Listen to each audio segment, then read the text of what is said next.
कहानी की शुरुआत में हमें एक क्लासरूम दिखाया जाता है जहां बच्चे एक एक करके अपनी इंस्पिरेशन स्टोरी बता रहे थे। एक बच्ची अपने नेशन हीरो की स्टोरी बताती है, जिसके बाद बारी आती है रॉनी की। रॉनी बोर्ड पर लिखता है, हाचिको इज माई हीरो। सब बच्चे सोच में पड़ जाते हैं कि रॉनी ने बोर्ड पर क्या लिखा है। तभी रॉनी बताता है कि हाचिको मेरे ग्रैंडफादर का एक डॉग था, जिसने 12 साल तक एक रेलवे स्टेशन पर मेरे ग्रैंडफादर के वापस आने का वेट किया। सीन कट होता है और हम एक छोटे से पपी डॉग को देखते हैं, जिसे जापान से अमेरिका इंपोर्ट किया जा रहा था। पपी को एक केज में बंद किया गया था, लेकिन रास्ते में एक रेलवे स्टेशन पर केज सामान से नीचे गिर जाता है। डिलीवरी मैन इस बात से अनजान था कि जो डॉग वो डिलीवर करने जा रहा है वो डॉग केज से बाहर निकल चुका है। पपी डॉग अब इधर उधर भटक रहा था। तभी उसे पार्कर विल्सन नाम का एक आदमी देख लेता है। विल्सन देखता है कि पपी की हालत बहुत खराब है। जब वो उसके पास जाता है तो उसे पता चलता है कि डॉग किसी अच्छी नस्ल का लग रहा था, लेकिन शायद खो चुका है। विल्सन पपी को उठा लेता है और इधर उधर देखता है कि शायद इसका ओनर यही कहीं हो और वो अपना डॉग ले ले। लेकिन रेलवे स्टेशन पर कोई भी नहीं था जो उस डॉग को पहचान पाए। विल्सन अब डॉग को लेकर स्टेशन हेड के पास जाता है। स्टेशन हेड विल्सन को देखकर उसके साथ बहुत अच्छे से बात करता है। यहाँ पता चलता है पार्कर विल्सन एक यूनिवर्सिटी में प्रोफेसर हैं। यहाँ सभी लोग उनकी बहुत इज्जत करते हैं क्योंकि वो हर रोज इसी स्टेशन से यूनिवर्सिटी जाते हैं। विल्सन स्टेशन हेड को बताते हैं। वो कहते हैं कि किसी का पपी डॉग स्टेशन पर खो चुका है, आप इसे यहाँ रख लो। अगर कोई इसका पीछा करते हुए आएगा तो आप उसे दे देना। लेकिन स्टेशन हेड पपी को पास रखने से मना कर देते हैं। वो कहते हैं कि यहाँ वो सेफ नहीं रह पाएगा। वो विल्सन को बताते हैं कि यहाँ बहुत से स्ट्रीट डॉग्स भी आते हैं और वो मिलकर इसे मार देंगे, इसीलिए अच्छा यही है आप इस डॉग को अपने साथ घर ले जाएं। जैसे ही कोई इसकी तलाश में आएगा तब मैं आपसे संपर्क करूंगा और उसे उसका डॉग वापस करवा दूंगा। विल्सन अब डॉग को घर भी नहीं ले जा सकता। उसकी वाइफ केट को डॉग्स बिल्कुल भी पसंद नहीं और वो इस पपी डॉग को घर में रहने नहीं देगी। विल्सन अब ना चाहते हुए भी डॉग को घर ले आता है। वो घर के सामने बने हुए एक केज में उसे बंद कर देता है ताकि उसकी वाइफ को डॉग के बारे में पता न चले। रात को खाना खाकर दोनों सोने की तैयारी करते हैं।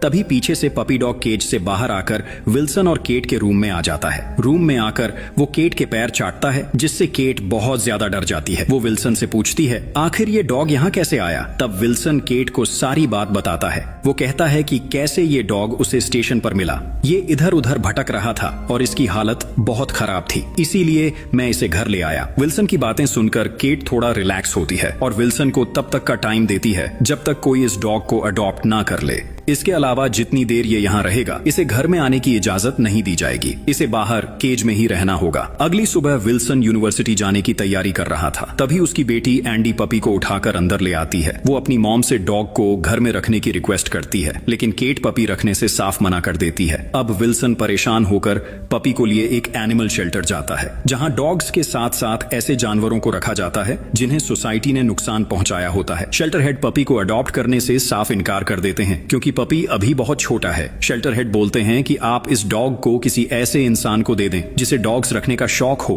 क्योंकि ये डॉग दिखने में ही बहुत प्यारा है। वैसे भी इस शेल्टर में इतने छोटे डॉग्स को रखना अलाउ नहीं है। शेल्टर हेड की बात सुनकर विल्सन के ख्याल में उसकी एक फ्रेंड आती है जिसे एनिमल्स रखना बहुत पसंद है। विल्सन अब बिना वक्त जाया किए अपनी फ्रेंड के पास जाता है जो एक बुक शॉप पर काम करती है। वो पपी देखकर बहुत खुश होती है, लेकिन उसके पास पहले से ही एक कैट है, इसीलिए वो कैट के साथ डॉग को भी नहीं रख सकती। विल्सन की फ्रेंड भी डॉग लेने से इनकार कर देती है।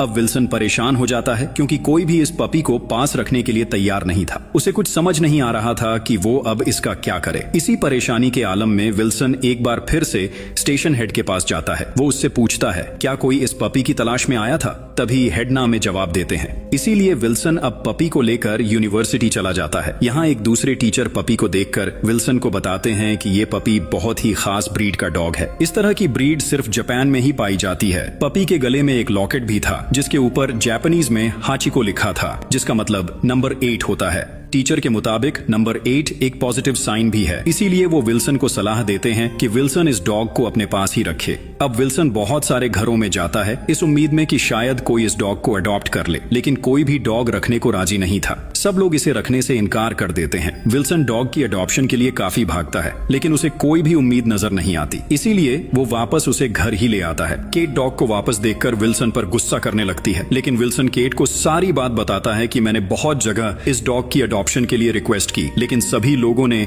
इसे रखने से मना कर दिया। वो कहता है कि मैं इसे ऐसे छोड़ भी नहीं सकता क्योंकि अभी ये बहुत छोटा है। विल्सन बताता है कि जब तक ये डॉग मेरे पास है मैं इसका बहुत अच्छे से ख्याल रखूंगा। विल्सन डॉग को उसके गले में लगे हुए लॉकेट वाला ही नाम देता है, यानी हचीको। अभी दोनों बात कर ही रहे थे, तभी उन्हें किसी चीज गिरने की आवाज आती है। दोनों जल्दी से वहां जाते हैं तो हचीको ने केट का बनाया हुआ एक प्रोजेक्ट तोड़ दिया था जिसे उसने कई दिन लगाकर बनाया था। हचीको प्रोजेक्ट की टूटी चीजों के साथ खेल रहा था। ये देखकर केट गुस्से से पागल हो जाती है। वो विल्सन को बोलती है, इस डॉग को मेरी नजरों से दूर ले जाओ, और हाँ, अब ये मुझे घर में नजर भी ना आए। विल्सन अब ना चाहते हुए भी हचीको को घर से बाहर लाकर उसी केज में बंद कर देता है जो उनके घर के सामने बना हुआ था। रात तक हचीको केज में बंद ही था, लेकिन रात को बहुत ठंड हो चुकी थी। ठंडी हवाएं चलने लगी थी। विल्सन अंदर बैठा हचीको के लिए बहुत परेशान था। जैसे ही केट सोई, विल्सन भागता हुआ केज में जाता है और हचीको को उठाकर दोबारा से अंदर ले आता है। अंदर लाकर विल्सन इस डॉग के बारे में रिसर्च करता है। तब उसे पता चलता है कि ये अकीटा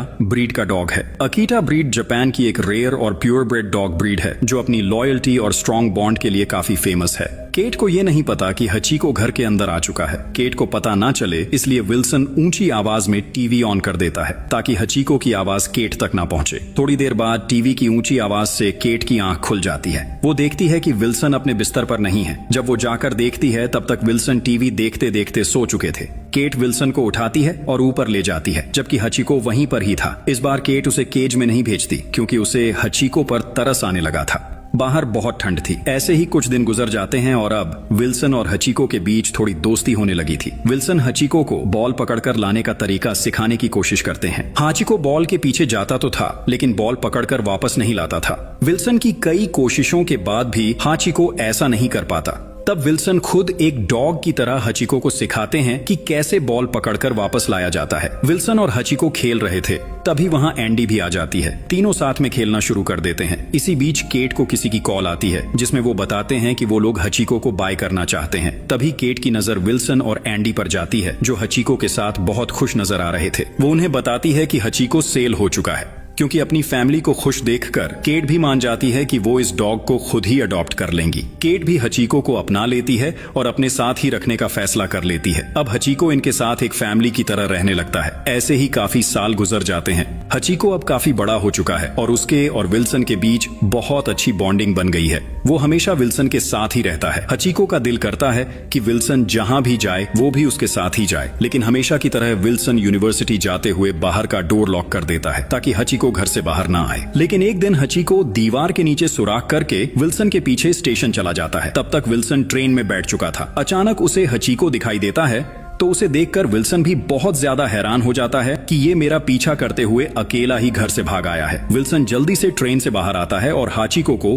घर जाने को कहता है, लेकिन हचीको विल्सन के साथ ही जाना चाहता है। विल्सन के बार बार कहने पर भी जब हचीको घर नहीं जाता तब विल्सन खुद ही उसके साथ घर आ जाता है। घर आते ही वो उस गड्ढे को बंद करता है जहां से हचीको भागा था। इतने में केट भी वहां आ जाती है और पूछती है, आप आज यूनिवर्सिटी नहीं गए? तब विल्सन बताता है, नहीं, मैं ट्रेन में बैठा था, तभी हचीको मेरे पीछे स्टेशन पर ही आ गया। हचीको की वजह से मेरी ट्रेन भी छूट गई, इसलिए मैं आज नहीं गया। तब केट बोलती है, आप दूसरी ट्रेन से चले जाओ, मैं हचीको का ध्यान रख लूंगी। विल्सन अब केट के कहने पर हचीको को वहीं छोड़कर यूनिवर्सिटी चला जाता है। शाम को जब हचीको ट्रेन की आवाज सुनता है तो उसे पता चल जाता है कि विल्सन वापस आने वाला है, इसीलिए वो दीवार पार करके स्टेशन पर जाकर बैठ जाता है। जैसे ही विल्सन ट्रेन से उतरता है, सामने उसे हचीको दिखाई देता है। उसे देखकर विल्सन बहुत ज्यादा खुश हो जाता है। दोनों वहीं स्टेशन पर खेलना शुरू कर देते हैं। स्टेशन पर भी सबको हचीको के बारे में पता था। सब उसे देखकर बहुत खुश होते थे। ऐसे ही वक्त गुजरता रहता है और कुछ साल और बीत जाते हैं। हचीको रोज विल्सन को स्टेशन तक छोड़ने जाता था और शाम को उसके आने का इंतजार भी वहीं करता था। जैसे ही हचीको विल्सन को देखता, खुशी से उसके साथ खेलने लगता था। दोनों के बीच एक गहरी दोस्ती थी, ऐसी दोस्ती जिसमें दोनों एक दूसरे के बिना रह ही नहीं सकते थे। कुछ दिन बाद एंडी की अपने बॉयफ्रेंड से शादी हो जाती है, जहां हचीको उनकी फैमिली के बीच बिल्कुल अपने घर के सदस्य की तरह बैठा था। एक दिन विल्सन अपने दोस्त, जो टीचर भी था, को बताता है कि जब हचीको छोटा था तब से वो उसे बॉल पकड़कर वापस लाना सिखाने की कोशिश कर रहा है, लेकिन आज तक हचीको ने वो बॉल कभी वापस नहीं लाई। तब उसका दोस्त मुस्कुराकर कहता है, हचीको कोई आम ब्रीड नहीं है, उसे बॉल के साथ खेलना उतना पसंद नहीं होता, वो दूसरे कुत्तों से बिल्कुल अलग है।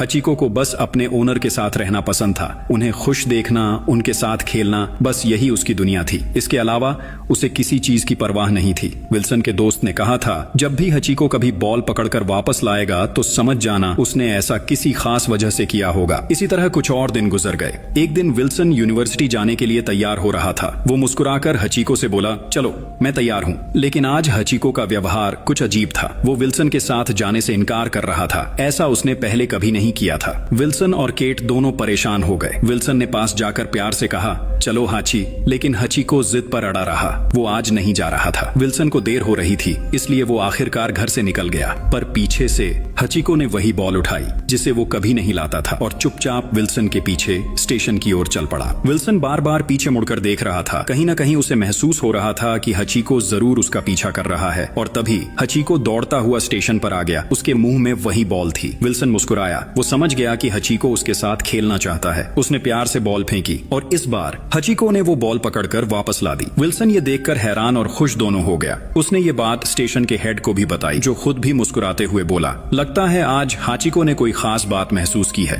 अब विल्सन के जाने का वक्त हो चुका था। वो झुककर हाचिको के सिर पर हाथ रखकर बोला, अब घर जाओ हाची, शाम को मिलते हैं। लेकिन हाचिको जोर जोर से भौंकने लगा, जैसे वो उसे रोकना चाहता हो। विल्सन हल्का सा मुस्कुराया, हाचिको की आंखों में देखा और फिर ट्रेन में बैठ गया, जहां से शायद अब उनकी जिंदगी हमेशा के लिए बदलने वाली थी। पीछे से उदास होकर हचिको भी घर लौट आता है। दूसरी तरफ यूनिवर्सिटी में विल्सन अपने स्टूडेंट्स को लेक्चर दे रहे होते हैं कि तभी अचानक उनकी तबीयत बिगड़ने लगती है। कुछ ही पलों में उन्हें हार्ट अटैक आता है और वहीं क्लासरूम में विल्सन की मौत हो जाती है। शाम होती है। हमेशा की तरह हचिको स्टेशन पहुंचता है, अपनी पूंछ हिलाता हुआ उम्मीद से विल्सन का इंतजार करता है। लेकिन आज कुछ अलग था। उसके दिल को जैसे पहले से एहसास हो चुका था कि जिस इंसान का वो सालों से इंतजार करता आया है, अब वो कभी वापस नहीं आएगा। रात धीरे धीरे गहराने लगती है। ठंडी हवाएं चलने लगती हैं और बर्फ गिरनी शुरू हो जाती है। फिर भी हचिको वहीं स्टेशन के बाहर बैठा रहता है, अपनी आंखें उसी रास्ते पर टिकाए जहां से विल्सन की ट्रेन आया करती थी। कई घंटे बीत जाते हैं। शाम से रात हो जाती है, लेकिन विल्सन नहीं लौटता। आधी रात के करीब एंडी का पति स्टेशन पर पहुंचता है, क्योंकि उसे चिंता हो रही थी कि इतनी सर्दी में भी हचिको अभी तक घर क्यों नहीं आया। पूरे घर वालों को पता था कि हचिको जरूर स्टेशन पर ही होगा। घर लौटने के बाद भी जब उसे विल्सन कहीं नजर नहीं आता तो वो बेहद उदास हो जाता है। दिन बीतते जाते हैं, पर हचिको की आदत नहीं बदलती। हर शाम वो उसी वक्त उसी स्टेशन पर जाकर बैठ जाता है जहां से विल्सन की ट्रेन आया करती थी। हर गुजरते इंसान को वो बड़ी उम्मीद से देखता है, शायद इस बार वही दिख जाए जिसका वो बरसों से इंतजार कर रहा है। लेकिन हर बार की तरह आज भी विल्सन कहीं दिखाई नहीं देता। स्टेशन हेड उसके पास आते हैं, धीरे से उसके सिर पर हाथ रखते हैं और कहते हैं, अब घर चलो हचिको, जिसका तुम इंतजार कर रहे हो वो अब कभी वापस नहीं आएगा। उधर कुछ साल बीत जाते हैं। एंडी के घर एक बेटे का जन्म होता है जिसका नाम रखा जाता है रॉनी। यही रॉनी वो बच्चा होता है जो फिल्म की शुरुआत में विल्सन और हाचिको की ये भावनात्मक कहानी सुना रहा था। विल्सन के बिना अब उस घर में रहना हर किसी के लिए बेहद मुश्किल हो गया था। हर कोना, हर दीवार उन्हें उसकी याद दिला रही थी। आखिरकार केट, एंडी और उसका पति वो घर छोड़ने का फैसला करते हैं। केट हाचिको को भी उनके साथ भेज देती है ताकि वो भी थोड़ा संभल सके, थोड़ा आगे बढ़ सके। लेकिन हाचिको का दिल अब भी सिर्फ विल्सन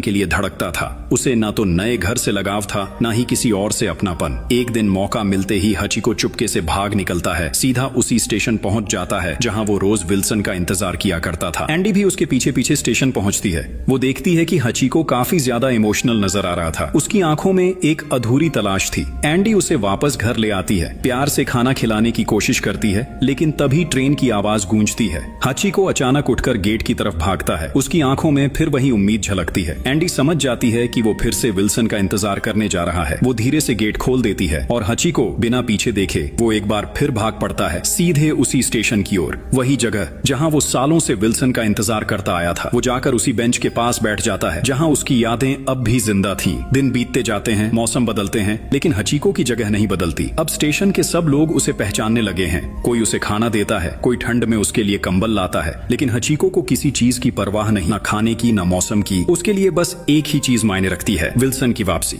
साल बीतते गए। हचिको अब बूढ़ा हो चुका था, लेकिन फिर भी हर शाम वो स्टेशन पहुंच जाता था उसी उम्मीद के साथ। धीरे धीरे हचिको की कहानी पूरे शहर में फैल जाती है। अखबार, न्यूज चैनल्स सब उसकी वफादारी की मिसाल देने लगते हैं। लोग दूर दूर से सिर्फ उसे देखने आते हैं। हचिको अब शहर की एक पहचान बन चुका था। हर रोज लोग उससे मिलने आते, कोई खाना लाता, कोई पानी। वो अब 12 साल का हो चुका था, लेकिन फिर भी उसके दिल में विल्सन की याद जिंदा थी। वो आज भी उसी जगह, उसी उम्मीद के साथ स्टेशन पर बैठा रहता था। एक दिन केट अपने शहर लौटती है, क्योंकि आज वो विल्सन की कब्र पर जाने वाली थी। वहीं विल्सन के पुराने दोस्त, वो टीचर जो अकीटा ब्रीड के बारे में जानता था, वो भी वहां आता है। दोनों कब्र के पास बैठते हैं। केट की आंखों में आंसू होते हैं। वो कहती है, आज 12 साल बीत चुके हैं, लेकिन विल्सन अब भी हमारे दिलों में जिंदा है। वो टीचर केट को दिलासा देता है और दोनों वापस लौटने के लिए स्टेशन पहुंचते हैं। केट की नजर अचानक एक जाने पहचाने चेहरे पर पड़ती है। हाँ, वो हाचिको ही था, जो अब भी उसी जगह बैठा विल्सन का इंतजार कर रहा था। केट भागती हुई उसके पास जाती है, उसे गले लगाती है और रोते हुए कहती है, तुम अब भी उसका इंतजार कर रहे हो। दोनों की आंखों से आंसू बहने लगते हैं। केट बार बार हचिको से कहती है, चलो मेरे साथ घर चलो। लेकिन हचिको कहाँ मानने वाला था। वो तो अब भी बस विल्सन के साथ ही जाना चाहता था। उसकी आंखों में वही पुरानी चमक थी, वही उम्मीद कि एक दिन उसका मालिक जरूर लौटेगा। महीने बीतते गए। हचिको अब बूढ़ा हो चुका था। हर शाम वो उसी स्टेशन पर पहुंच जाता। ठंडी हवा में कांपते हुए भी